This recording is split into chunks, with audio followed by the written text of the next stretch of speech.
नमस्कार, कैसे हैं आप सभी लोग। फिक्र आपकी में एक बार फिर से आपका स्वागत है। आज की कवर स्टोरी में बात जिहाद की होगी। मौलाना मदनी ने क्यों बोला जिहाद का विरोध करने वाले गद्दार हैं? उनके बयान से गुड जिहाद बैड जिहाद वाली कौन सी नई बहस छिड़ गई है? इसके बाद आपको बाबरी मस्जिद पर रक्षा मंत्री राजनाथ सिंह का एक वायरल बयान सुनाएंगे जिसमें उन्होंने पंडित नेहरू का नाम लिया तो कांग्रेस का सियासी तापमान बढ़ गया। आपको संसद भवन भी लेकर चलेंगे।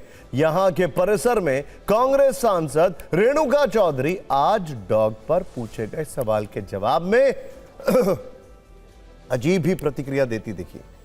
लेकिन अभी बात प्रेसिडेंट पुतिन, जिनके आने से पहले ही भारत यात्रा की चर्चा वाशिंगटन डीसी तक हो रही है। मॉस्को से यूरोप तक उनकी परमाणु धमकी का एको सुनाई दे रहा है। पहली बड़ी खबर, दिल्ली में राष्ट्रपति पुतिन के आने की तैयारियां पूरी। इस वक्त की बड़ी खबर, कल देर शाम पीएम मोदी से होगी मुलाकात। 5 दिसंबर को पुतिन और पीएम मोदी करेंगे बायलैटरल टॉक, यानी द्विपक्षीय फॉर्मल टॉक्स होंगी। भारत रूस में 10 प्रमुख समझौतों पर हस्ताक्षर। और क्रेमलिन ने दी पुतिन की भारत यात्रा पर पूरी जानकारी। इस वक्त की बड़ी खबर आपको दिखा रहे हैं। दूसरी बड़ी खबर, यहां पर पुतिन के साथ भारत आ रहा है एक बहुत बड़ा डेलीगेशन। ये बहुत बड़ी खबर दिखा रहे हैं आपको, बहुत बड़ा डेलीगेशन है, यानी कि पुतिन मींस बिजनेस। पुतिन के साथ भारत आ रहे हैं रूस के 7 मंत्री।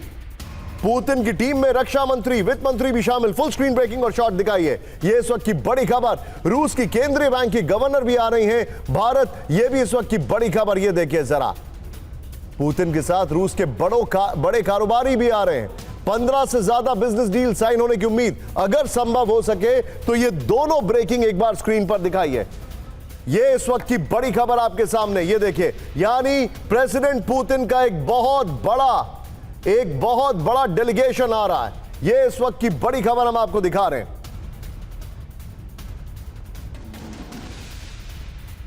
इस सब के बीच में एक और बड़ी खबर, पुतिन के एजेंडे में भारत से ट्रेड और द्विपक्षीय संबंध सबसे ऊपर। बातचीत के एजेंडे में होगा S-400 सिस्टम। बड़ी खबर, फुल स्क्रीन ब्रेकिंग दिखाइए।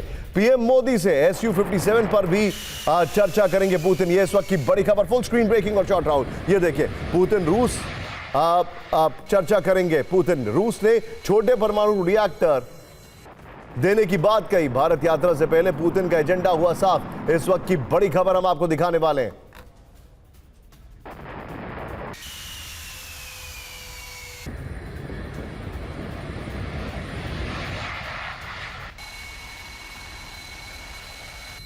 ये इस वक्त की बड़ी खबर हम आपको दिखा रहे हैं। एक और बड़ी खबर, भारत के साथ रिश्तों में रूस की कोई सीमा नहीं। बहुत बड़ी खबर, रूस ने नो लिमिट स्ट्रैटेजिक पार्टनरशिप की पेशकश की।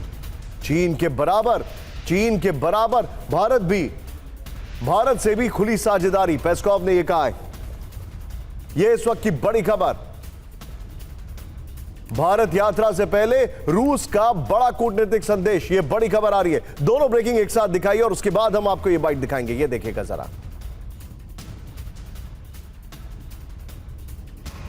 यानी इक्वल वेटेज है। भारत और चीन को एक साथ देखा जा रहा है, यानी चीन इस वक्त रूस का सबसे रिलायबल पार्टनर है पूरी दुनिया में, और वही दर्जा बल्कि उससे भी ज्यादा भारत को दिया जा रहा है। आइए देखते हैं।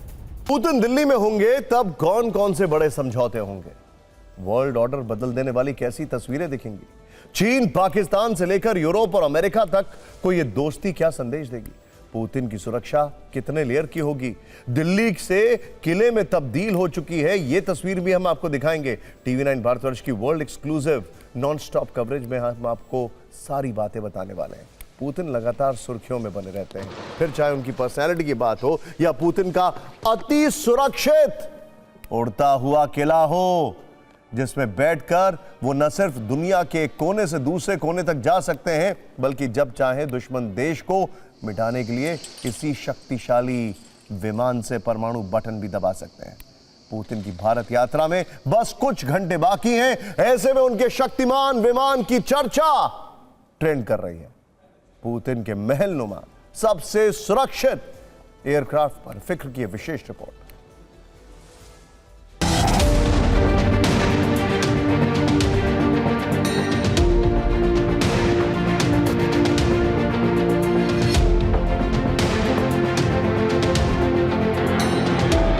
यही है पुतिन का वो उड़ता किला जिसके बारे में हर कोई जानने को बेताब रहता है। ये महलनुमा हवाई जहाज एक तरफ आलीशान है तो दूसरी तरफ सुरक्षा के लिहाज से शक्तिमान भी है। इसकी ये खूबियां जानने से पहले इस अनोखे एयरक्राफ्ट के बारे में बता देते हैं, क्योंकि पुतिन भारत दौरे के लिए इसी आधिकारिक विमान इल्यूजन IL-96-300 PU का इस्तेमाल करेंगे। सबसे पहली बात, रूस में राष्ट्रपति के इस विमान को अक्सर फ्लाइंग क्रेमलिन कहा जाता है। फ्लाइंग क्रेमलिन इसलिए क्योंकि इसमें पुतिन के लिए अलग से प्राइवेट ऑफिस है, कॉन्फ्रेंस रूम मौजूद है, साथ ही इसमें गेस्ट लाउंज है और rest room, mini gym, dining hall, bar, showers के अलावा मेडिकल रूम भी है। यानी एक तरह से आसमान में उड़ता हुआ राष्ट्रपति भवन है। इसे आसमान में पुतिन का उड़ता हुआ बुलेट प्रूफ विमान भी कहते हैं, क्योंकि इसमें खास तरह की कोटिंग होती है जो इसे दुश्मन के रडार की पकड़ से दूर रखती है। इसके अलावा इस विमान में anti aircraft missile defence system मौजूद है जो किसी भी मिसाइल हमले को नाकाम कर देता है। हर तरह के हवाई और जमीनी हमले को झेलने के लिए यह विमान हमेशा तैयार रहता है। यात्रा के समय इस विमान को कई रूसी फाइटर जेट एस्कॉर्ट करते हैं ताकि किसी भी आसमानी चुनौती का सामना मिलकर किया जा सके। इसमें हाई क्वालिटी नेविगेशन, सैटेलाइट और कम्युनिकेशन सिस्टम है। प्लेन के अंदर ही इमरजेंसी के लिए न्यूक्लियर कमांड बटन है।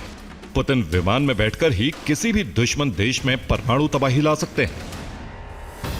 7,000 करोड़ रुपए की लागत से निर्मित इस विमान में 4 शक्तिशाली इंजन लगे हैं, जिससे 35,000 पाउंड तक का थ्रस्ट पैदा होता है।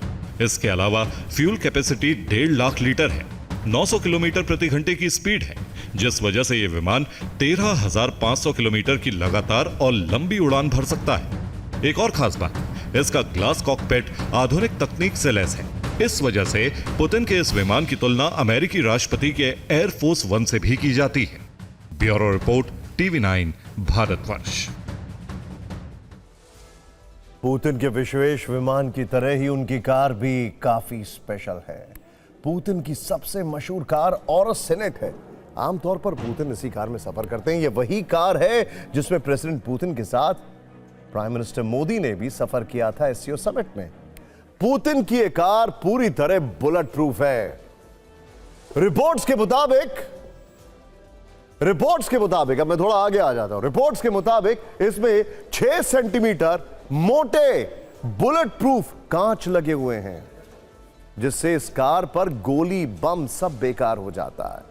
यहां तक कि इस पर किसी तरह के केमिकल अटैक का भी असर नहीं होता है। अगर किसी आपात स्थिति में इसके चारों टायर भी पंक्चर हो जाएं तो भी यह कार कई किलोमीटर तक चल सकती है। इसमें एडवांस्ड कम्युनिकेशन सिस्टम लगा होता है। किसी इमरजेंसी के लिए कार में ही ऑक्सीजन सपोर्ट सिस्टम है। इसके अलावा ब्लड किट के साथ पूरी मेडिकल किट भी कार में मौजूद होती है। किसी भी हमले का मुकाबला करने के लिए पुतिन के काफिले में मौजूद सीक्रेट एजेंट्स के पास पोर्टेबल हैंडी डिफेंस सिस्टम भी होते हैं, जो इंफ्रारेड तकनीक से किसी भी तरह के ड्रोन को कई किलोमीटर पहले मार गिराने में सक्षम है। और एक बड़ा फैक्ट आप जानते हैं, वो ये है कि अमेरिका के प्रेसिडेंट के ऊपर, उनकी ओपन कार के ऊपर कई बार अटैक हुआ, लेकिन रशियन प्रेसिडेंट को किसी ने छुआ तक नहीं है जब वो कार में ट्रैवल करते हैं। प्रेसिडेंट पुतिन की सुरक्षा के लिए सैकड़ों स्पेशल बॉडीगार्ड्स 24 घंटे उनके साथ रहते हैं। खुद प्रेसिडेंट पुतिन तो KGB में रह चुके हैं, तो अब आप अंदाजा लगा सकते हैं पुतिन की हाईटेक सिक्योरिटी में कौन कौन सी एजेंसियां लगी होती हैं। आपको यह भी जानना चाहिए। पहला नाम है फेडरल प्रोटेक्टिव सर्विस, जिसके पास मुख्य रूप से राष्ट्रपति पुतिन की सुरक्षा की पूरी जिम्मेदारी। इसके अलावा प्रेसिडेंशियल सिक्योरिटी सर्विस के कमांडो भी पुतिन की सुरक्षा में तैनात रहते हैं। सुरक्षा के लिए खुफिया जानकारियां जुटाने का काम रूस की मिलिट्री इंटेलिजेंस करती है। विदेश दौरों के दौरान किसी संभावित खतरे की जानकारी रूस की फॉरेन इंटेलिजेंस सर्विस जुटाती है। इसके अलावा रूस की फेडरल सिक्योरिटी सर्विस भी पुतिन की सुरक्षा में अहम भूमिका निभाती है।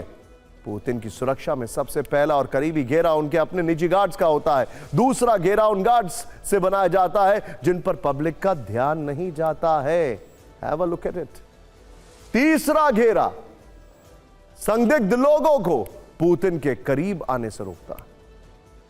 चौथा घेरा आसपास की इमारतों और छतों पर बैठे स्नाइपर्स का होता है। हालांकि अभी ये ग्राफिकल इनपुट है, इसीलिए पुतिन के घेरे को तोड़कर मैं यहां पे खड़ा हूं। असल में कई किलोमीटर दूर तक कोई नहीं पहुंच सकता है।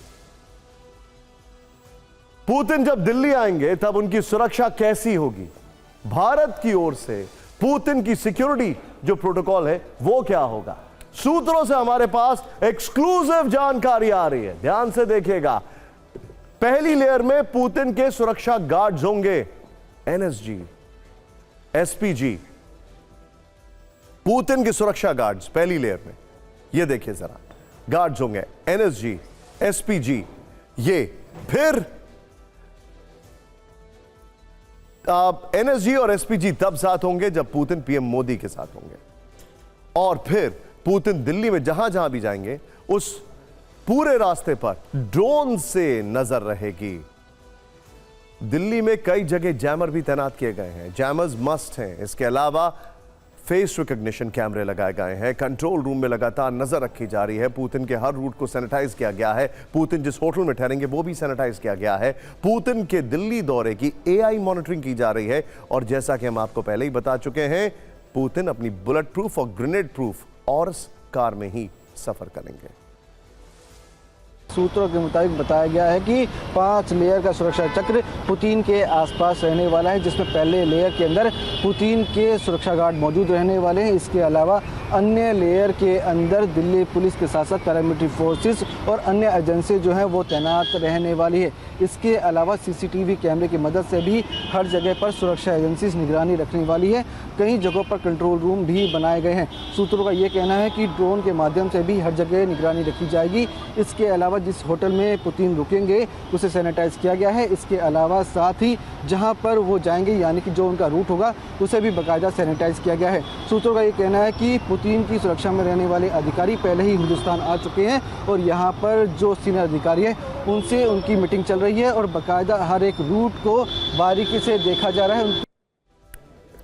पुतिन जब दिल्ली आ रहे हैं तो इस यात्रा के कुछ घंटे पहले ही उन्होंने यूरोप में महाविनाश लाने की वार्निंग दी है।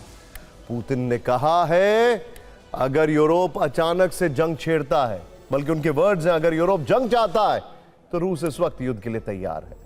यूरोप रूस से जंग शुरू करता है तो हालात खतरनाक हो जाएंगे। बाद में शांति की बातचीत करने वाला कोई बचेगा ही नहीं। पुतिन ने एक तरह से यूरोप को परमाणु तबाही की चेतावनी दी है। यह यूरोप के उस देश में आ सकती है जो हथियारों से, लॉजिस्टिक्स से, गुप्त सूचनाओं से यूक्रेन को मदद पहुंचा रहे हैं।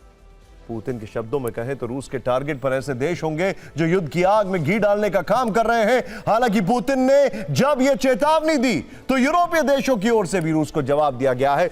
युद्ध की आग कैसे भड़क रही है आपको जरूर देखना चाहिए। पुतिन का ऐलान जंग, परमाणु क्रोध से पश्चिम दंग।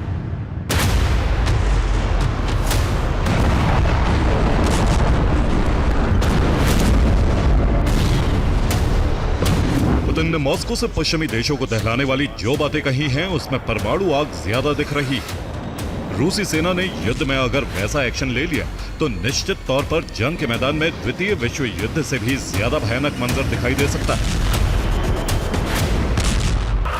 पुतिन ने यूरोपीय देशों को डायरेक्ट ललकारा है। गंभीर आरोप लगाया कि पश्चिमी देश शांति नहीं चाहते हैं। उनका एक ही एजेंडा है ट्रंप के शांति प्रस्ताव को नाकाम करना, और ऐसे में रूस के पास सिवाय युद्ध में कूदने के दूसरा विकल्प नहीं बचेगा। यूरोप को दी गई पुतिन की इस धमकी को एक्सपर्ट्स डिकोड कर रहे हैं। उनके अनुसार यूक्रेन युद्ध का दायरा अब फैल सकता है। इसका अगला भयानक चरण रूस बनाम नाटो युद्ध में तब्दील हो सकता है। रूस बनाम पश्चिम की इस लड़ाई में फिर परमाणु युद्ध छिड़ने का खतरा भी कई गुना बढ़ जाएगा। सवाल है, रूस अगर यूरोप पर परमाणु हथियार चलाएगा तो वो वेपन कौन कौन से हो सकते हैं? क्योंकि रूस के पास इंटरकॉन्टिनेंटल सरमत बैलिस्टिक मिसाइल है, 10 से 15 न्यूक्लियर वॉरहेड ले जाने की क्षमता रखती है। रेंज 8000 किलोमीटर है। टारगेट पर कई पश्चिमी देश आ सकते हैं। इसी तरह से यार्स मिसाइल है जिसकी रेंज 11000 किलोमीटर है और यह रूस की स्ट्रेटेजिक रॉकेट फोर्स की रीढ़ है। इसी तरह से long range nuclear capable missile Burevestnik है। रेंज अनलिमिटेड है जो पुतिन के इशारे पर फ्रांस से लेकर ब्रिटेन तक परमाणु तबाही मचा सकती है।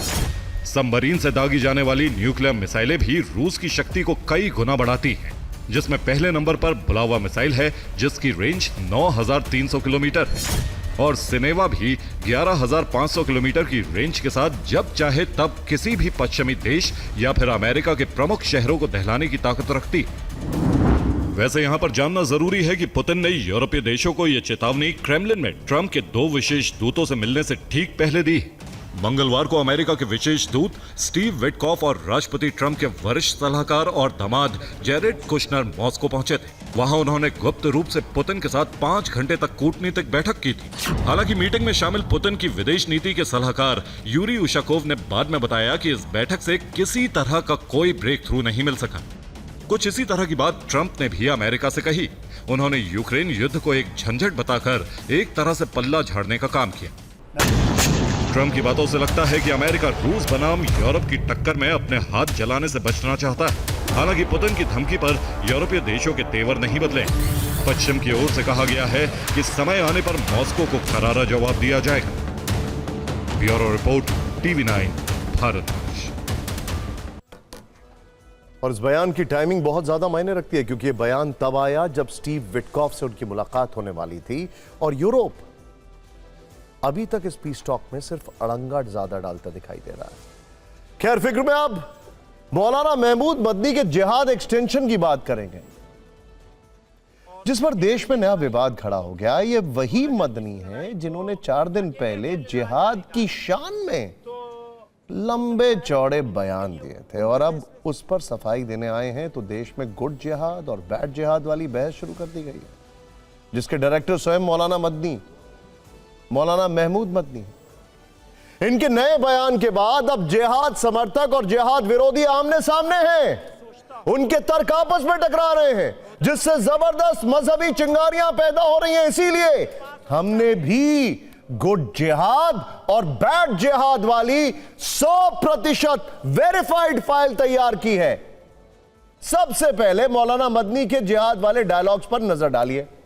मौलाना मदनी का कहना है कि जिहाद इस्लाम में एक पवित्र शब्द है। यह इतना पवित्र है कि इसे स्कूलों के पाठ्यक्रम में शामिल किया जाना चाहिए, बच्चों को पढ़ाना चाहिए। मौलाना महमूद मदनी के अनुसार जिहाद मुल्क के लिए बहुत जरूरी है। जो लोग जिहाद का विरोध कर रहे हैं वो गद्दार हैं, साथ ही आतंकवाद फैलाने का काम कर रहे हैं। उन्होंने यह भी कहा कि जिहाद को गाली देने वाले इस्लाम के दुश्मन हैं। इसके अलावा उनका कहना है कि आतंकियों से लड़ना ही असली जिहाद है। आई रिपीट, इसके अलावा उनका कहना है कि आतंकियों से लड़ना ही असली जिहाद है। पाकिस्तान सुन रहा है कि नहीं? हमने जिहाद शब्द की बदनामी से जुड़ा एल्बम भी तैयार किया है, लेकिन पहले दिखाते हैं मौलाना महमूद मदनी का वो बयान जिससे यह विवाद शुरू हुआ।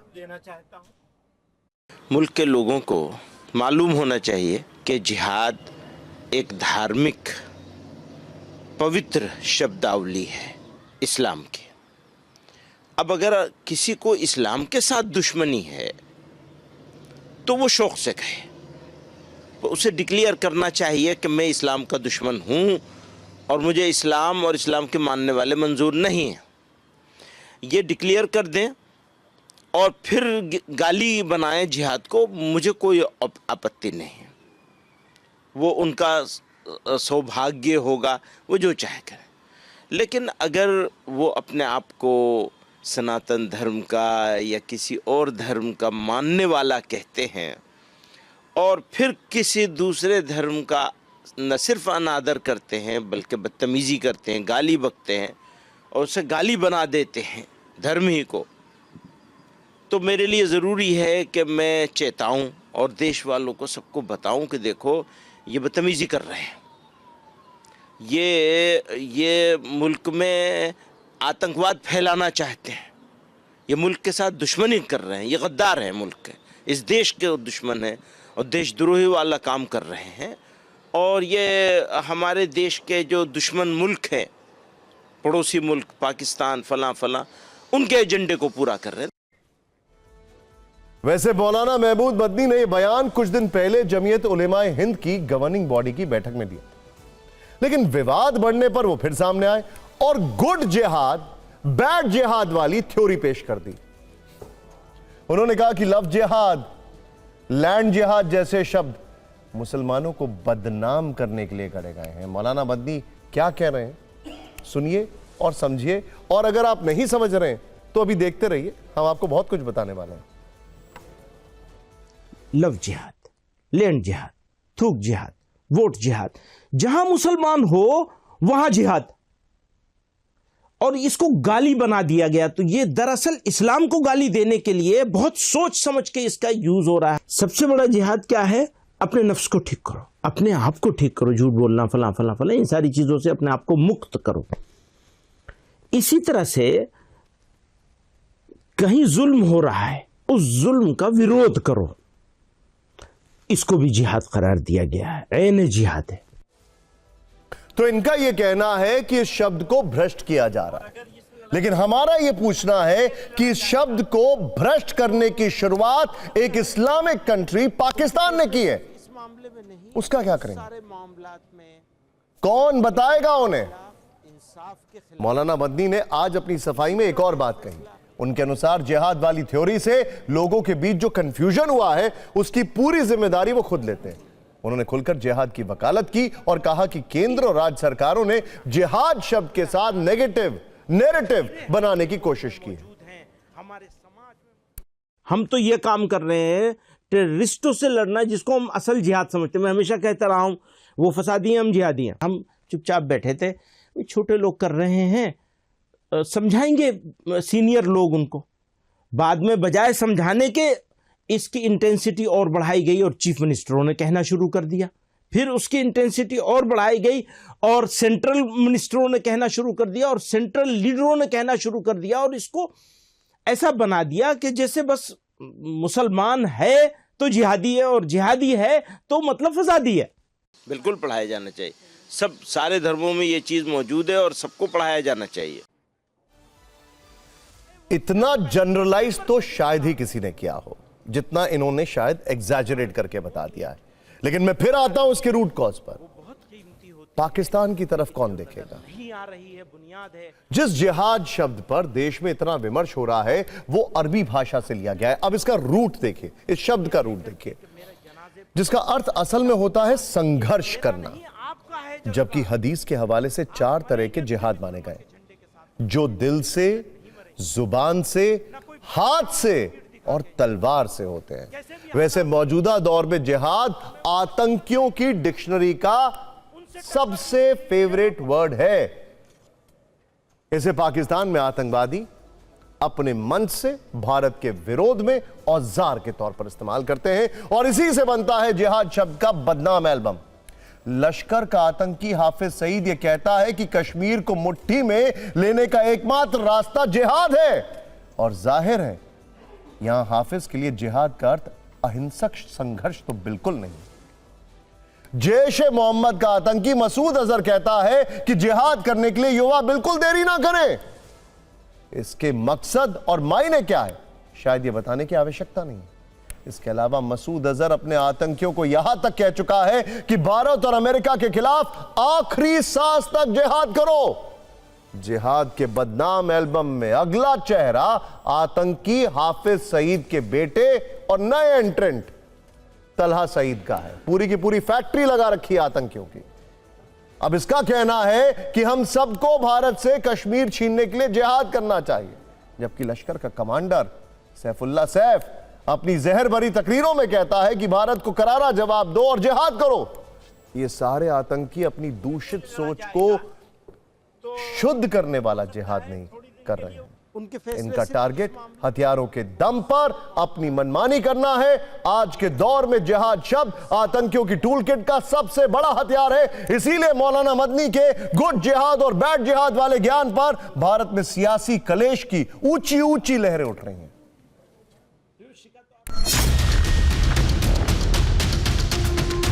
मौलाना मदनी को किसी इस्लामिक कंट्री में जाके एक अच्छे स्पीकर के रूप में उनको भेज दिया जाए। भारत में ऐसे लोगों की जरूरत नहीं है।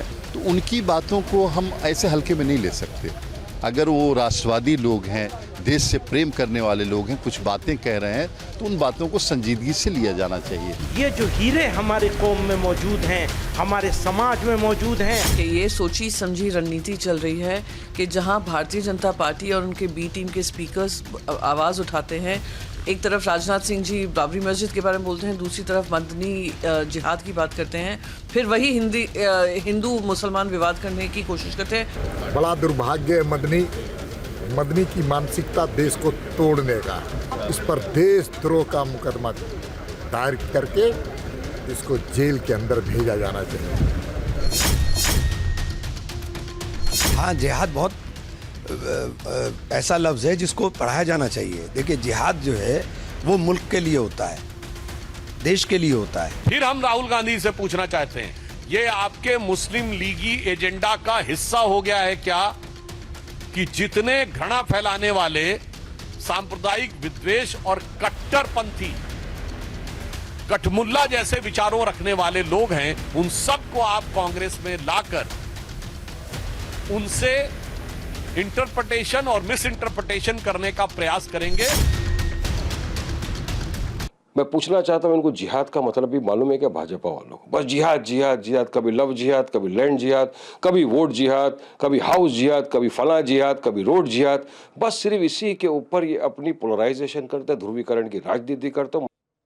अब चलते हैं पश्चिम बंगाल, जहां बीएलओ की चौंकाने वाली रिपोर्ट पर कई गंभीर सवाल उठ रहे हैं। कहानी यह है कि पश्चिम बंगाल में 2208 मतदान केंद्रों पर 0 अनकलेक्टेबल एन्यूमरेशन फॉर्म मिले। मैं रिपीट करता हूं, थोड़ी क्लिष्ट अंग्रेजी है। अनकलेक्टेबल एन्यूमरेशन फॉर्म मिले।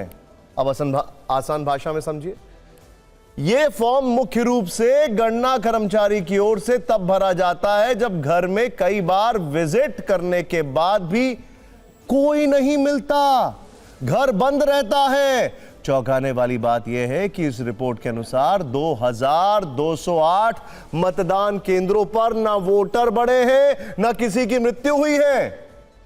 आपको बता दें, पश्चिम बंगाल समेत पूरे देश में वर्ष 2002 में एसआईआर हुआ। 23 साल बाद अब बंगाल में 2208 बूथों पर यथास्थिति से सवाल खड़े हो गए।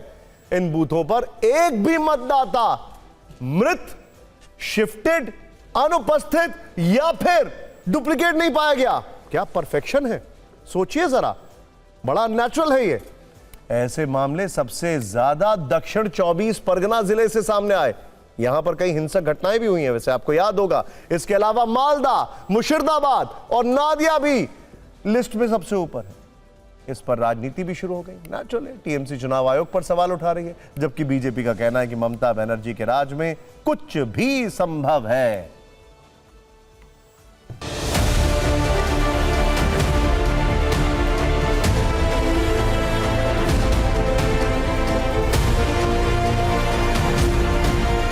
बंगाल में तृणमूल का राज में, ममता का राज में सभी जो है स्वाभाविक नहीं है, सभी अस्वाभाविक है। ऐसा हो सकता है 480 बूथ में कोई 22-23 साल किसी का भी मौत नहीं हुआ, डेथ नहीं हुआ। ये तो सही नहीं है, ये सही होना चाहिए। And the strictest sense of the term SIR होना चाहिए। जब सभी बोल रहा है कि काम ठीक ढंग से नहीं हो रहा है, तब क्यों एसआईआर को काम आगे बढ़ा रहे हैं? बीजेपी को बोलना चाहिए, चलो सब एक साथ बोलते हैं कि एसआईआर रद्द कीजिए, बंद कीजिए। ऐसा बीएलओ लोग का ऊपर प्रेशर देके काम करवाना नहीं चाहिए। उन लोग को टाइम देके ठीक ढंग से होना चाहिए। ये हम लोग पहले दिन से हम लोग बोल रहे हैं। एसआईआर का नाम पर जो बीएलओ है उन लोगों को प्रेशर करा के तृणमूल कांग्रेस ये सारे काम कर रहा है। चुनाव आयोग को इस सारे जो 2200 बूथ है और बाकी जो और भी कुछ बूथ का खुलासा हुआ, ये सारे बूथ का जो एसआईआर कैंसिल करना चाहिए, नया तरीका से करना चाहिए। और अब बात करते हैं उस कीवर्ड की जिसमें सियासी शोले हैं, हिंदू मुस्लिम वाली चिंगारी है और तुष्टीकरण वाला तंज। पिछले कुछ दिनों से बाबरी मस्जिद बहस का बड़ा विषय बना हुआ था। अब रक्षा मंत्री राजनाथ सिंह के बयान के बाद इससे नया एक्सटेंशन मिल गया है। Excuse me. क्योंकि रक्षा मंत्री राजनाथ सिंह के नए बयान में देश के पहले प्रधानमंत्री पंडित जवाहरलाल नेहरू का नाम है और उन पर गंभीर आरोप है। पूरी कहानी को शुरू से समझते हैं। मंगलवार को रक्षा मंत्री राजनाथ सिंह गुजरात के वडोदरा में थे। अवसर था सरदार पटेल की 150वीं जयंती का। वडोदरा के निकट साधली गांव में एक सभा को संबोधित करते हुए राजनाथ सिंह ने कहा कि सरदार पटेल एक सच्चे उदारवादी और धर्मनिरपेक्ष व्यक्ति थे। वो कभी तुष्टीकरण में विश्वास नहीं करते थे। लेकिन इसके बाद रक्षा मंत्री राजनाथ सिंह ने जो 4 बातें कही वो राजनीतिक मुद्दा और विवाद का विषय बन गई। राजनाथ सिंह ने कहा कि पंडित जवाहरलाल नेहरू सरकारी खजाने से बाबरी मस्जिद बनवाना चाहते थे। दूसरी बात यह कही कि सरकारी खर्च से बाबरी मस्जिद बनवाने का सरदार पटेल ने विरोध किया था। उन्होंने यह भी कहा कि सरदार पटेल के विरोध के बाद पंडित नेहरू ने सोमनाथ मंदिर के जीर्णोद्धार का मुद्दा उठाया था। सरदार पटेल ने जवाब दिया था कि मंदिर का मामला अलग है, क्योंकि दान से 30 लाख रुपए जुटाए गए थे। आप राजनाथ सिंह का पूरा बयान सुनिए, उसके बाद बताएंगे कि कैसे इस पर तीखी राजनीतिक प्रतिक्रियाएं आनी शुरू हो चुकी हैं। जब पंडित जवाहरलाल नेहरू बाबरी मस्जिद के मुद्दे पर सरकारी खजाने से पैसा खर्च करने की बात जब उन्होंने छेड़ी थी, सरकारी खजाने से पैसा खर्च करके बाबरी मस्जिद बनवाई जानी चाहिए, उसका भी विरोध यदि किसी ने किया था तो गुजराती मां की कोख से पैदा हुए सरदार वल्लभ भाई पटेल ने ही किया था मेरे घर। और उस समय सरकारी पैसे से उन्होंने बाबरी मस्जिद नहीं बनने दिया। फिर नेहरू जी ने सोमनाथ मंदिर के पुनर्निर्माण का सवाल उठाया, इस बात को स्पष्ट किया सोमनाथ मंदिर का मामला अलग है, वहां 30 लाख रुपए जनता ने दान दिए हैं, एक ट्रस्ट बनाया गया है और इस काम में सरकार का 1 कौड़ी भी पैसा खर्च नहीं हुआ है, यह सरदार वल्लभ भाई पटेल ने। इसी तरह मेरे बहन भाइयों, अयोध्या में आज जो भव्य राम का मंदिर बनकर तैयार हुआ है, मैं आपको बताना चाहता हूं सरकार के खजाने से 1 पैसा खर्च नहीं हुआ है। सारा खर्च यदि किसी ने दिया है तो देश की जनता ने दिया है। सवाल पंडित जवाहरलाल नेहरू पर उठ रहे हैं तो कांग्रेस का लाल होना स्वाभाविक है। प्रियंका गांधी ने कहा कि मुद्दों से भटकाने के लिए ऐसी बातें हो रही हैं। बाकी राजनीतिक दलों की इस पर क्या प्रतिक्रिया है वो भी देखते हैं।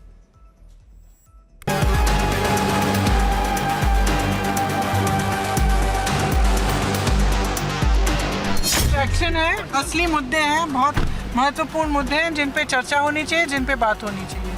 और ये सब रोज ये कुछ ना कुछ डिस्ट्रैक्शन उठा लेते हैं ताकि हम फिर बयान दें, वो बयान दें, और जो असली मुद्दे हैं पब्लिक के वो कोई उस पर कोई चर्चा ना। रक्षा मंत्री भी बोलने लगेंगे इस तरह की बातें। भाई बताइए कहाँ है आपके पास सबूत? ये कहाँ से हवाबाजी करने आ गया?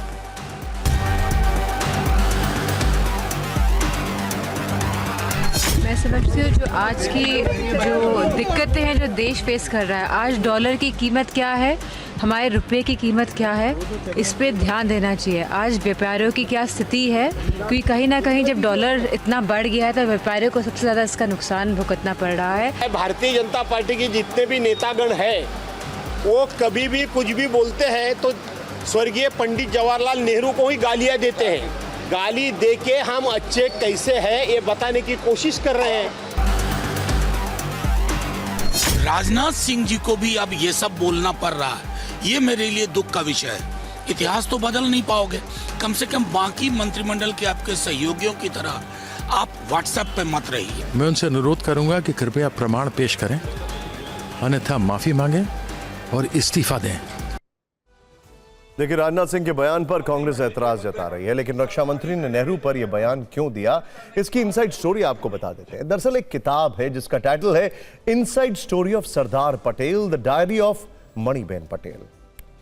इस किताब के पेज नंबर 24 में 20 सितंबर 1950 को हुए नेहरू और पटेल के संवाद का जिक्र है, जिसमें कहा गया पंडित नेहरू ने बाबरी मस्जिद का मुद्दा उठाया, लेकिन सरदार पटेल ने साफ कर दिया कि कोई मस्जिद बनाने के लिए सरकार को पैसा नहीं खर्च करना चाहिए।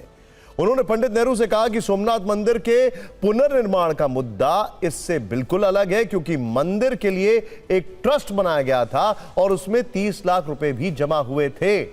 सरदार पटेल ने पंडित नेहरू से कहा कि ट्रस्ट के चेयरमैन और मुंशी जाम साहब, मंदिर बनाने में सरकार का कोई पैसा खर्च नहीं हो रहा है। इसके बाद पंडित नेहरू चुप हो गए। खैर, फिक्र में अब बात करते हैं कांग्रेस सांसद रेणुका चौधरी की, जो शीतकालीन सत्र के दौरान लगातार चर्चा में हैं। उन पर पहले संसद परिसर में आवारा डॉग को लाने पर सवाल उठ रहे थे। आज उन्होंने डॉग वाले सवाल पर भौं भौं वाला जवाब दिया। आपको बता दें कि संसद के शीतकालीन सत्र के पहले दिन 1 दिसंबर को रेणुका चौधरी अपनी कार में एक डॉग को लेकर संसद परिसर में पहुंची थी। रेणुका चौधरी के इस रुख पर बीजेपी सवाल उठा रही है। रेणुका चौधरी के खिलाफ कार्रवाई की मांग की जा रही है। मैम, आपके खिलाफ संसद में प्रिविलेज मोशन लाने की तैयारी कर रही है बीजेपी, क्या कहेंगे आप? क्या और क्या बोले? Ma'am ma'am ma'am ma'am privilege motion आपके खिलाफ लाने की तैयारी की जा रही है, इस पर क्या कहना चाहिए? जब आएगी देखा जाएगा, ऐसे क्या परेशान? आपका कोई जवाब उनके लिए? जब आएगा ना मैं मुंह तोड़ जवाब दूंगी। मैम, आपके खिलाफ संसद में प्रिविलेज मोशन लाने की तैयारी कर रही है बीजेपी, क्या कहेंगे आप? क्या और क्या बोले? बड़ा पुराना गाना है और बड़ा मशहूर भी हुआ था, who let the dogs out. खैर, रेणुका चौधरी का सवाल है, देश की परेशानियां भूलकर उनके डॉग को मुद्दा बनाया जा रहा है। वहीं बीजेपी का कहना है कि संसद का अपमान करना कांग्रेस का अभियान हो गया है। आप इस पर ये न्यूज रील जरूर देखिए। एक डॉग को लेकर कांग्रेस बीजेपी में सियासी फाइट किस तरह हो रही है।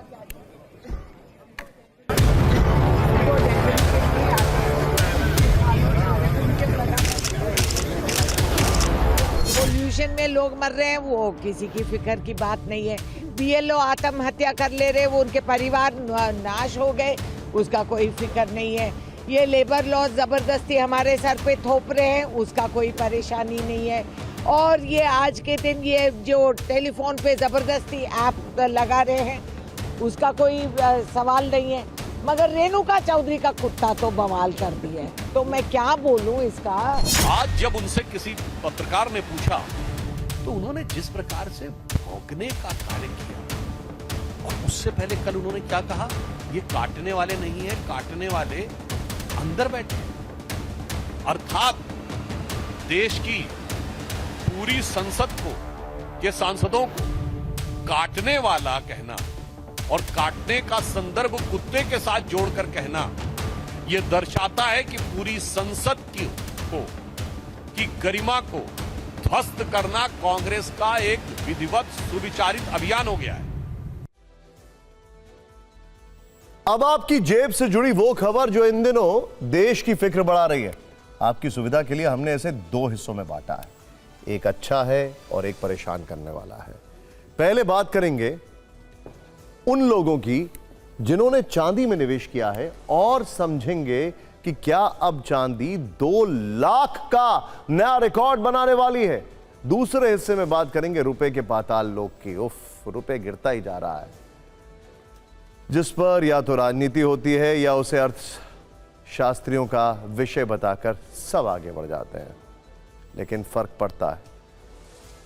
हम आपको सरल शब्दों में समझाएंगे कि इन दोनों खबरों का सीधा असर कैसे आपके बजट पर पड़ने वाला है। देखिए, पहले चांदी की फिक्र। रिकॉर्डधारी चांदी अब सोने पर भारी पड़ रही है। चांदी के दाम आज यानी 3 दिसंबर को ऑल टाइम हाई पर पहुंच गए हैं। India Boolean and jewellers association के अनुसार चांदी की कीमत आज प्रति किलो करीब 1,79,000 पर पहुंच गई है। लेकिन क्या अभी इसकी रफ्तार पर ब्रेक नहीं लगने वाला है और अब यह आंकड़ा 2 लाख के पार हो जाएगा? एक्सपर्ट खुद ऐसा अनुमान लगा रहे हैं। किसी दौर में मशहूर अमेरिकी बिजनेसमैन और कारोबारी जेपी मॉर्गन ने कहा था, gold is money, everything else is credit. मतलब असली पैसा सोना ही है, बाकी सब सिर्फ कर्ज है। लेकिन क्या अब यही फॉर्मूला चांदी पर भी लागू होने वाला है? पिछले 10 दिनों से चांदी की जो रफ्तार है वो कैसी है वो आपको दिखाते हैं। 24 नवंबर को 1 किलो की कीमत 1,53,000। 3 दिसंबर को यह दाम 1,79,000, यानी सिर्फ 10 दिनों में 1 किलो चांदी की कीमत 26,000 रुपए बढ़ गई है। लेकिन एक और बात है, डिस्क्लेमर है, चांदी जैसे बढ़ती है वैसे गिरती है। बहुत ही वोलेटाइल प्राइसेस होती हैं, अनलाइक गोल्ड। चांदी के दाम जिस तरह से बढ़ रहे हैं उसे देखकर बाजार के एक्सपर्ट्स हैरान हैं। लोगों में अब कंफ्यूजन ज्यादा है कि सोना खरीदें या चांदी, क्योंकि चांदी पिछले एक साल में रिटर्न की चैंपियन बन गई है। दिसंबर 2024 में 86,000 रुपए प्रति किलो थी, जो एक साल बाद 1,79,000 प्रति किलो के पास पहुंच गई है। यानी सिर्फ एक साल में चांदी के 108% का रिटर्न देखने को मिल रहा है। लेकिन क्या अब चांदी में पैसा लगाने का वक्त है? क्या रॉकेट बन चुकी चांदी के दाम 2 लाख को पार कर जाएंगे? एक्सपर्ट्स क्या कहते हैं, आइए देखते हैं।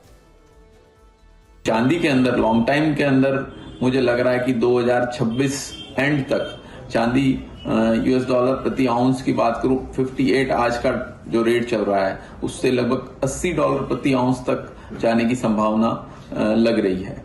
और चांदी के जो डिमांड है ईवी सेक्टर के अंदर, इंडस्ट्रीज के अंदर, मैन्युफैक्चरिंग सेक्टर के अंदर, एग्रीकल्चर के अंदर सिल्वर की डिमांड बहुत बड़ी है और इसकी वजह से भी थोड़ी रेट्स जो है सिल्वर के वो लगातार तेजी हमें देखने के लिए मिल रही है।